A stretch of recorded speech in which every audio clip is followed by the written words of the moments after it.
today I'm going to show you how you can change the name of your Facebook page. So what we need to do first of all is head over to our Facebook. From Facebook's homepage right here, we need to click on our profile picture in the top right hand corner.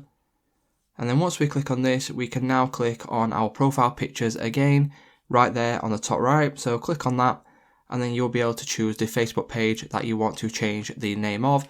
So for me, I will just choose this one. And then once you choose that one, it will then obviously, switch to the one that you want to change.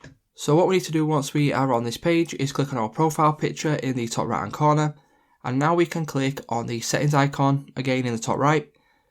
Once we click on this, what we can do now is choose the option for page settings right there at the top.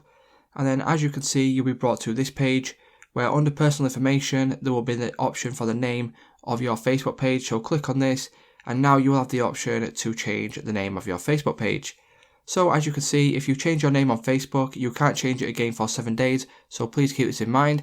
But what you can do is you can click on the box and then change your name to whatever you want, and then if it's available you can click on review change and confirm that you want to change your Facebook name. So it's just that simple, guys. If this video did help you out, please leave a like on today's video and I will see you in the next one.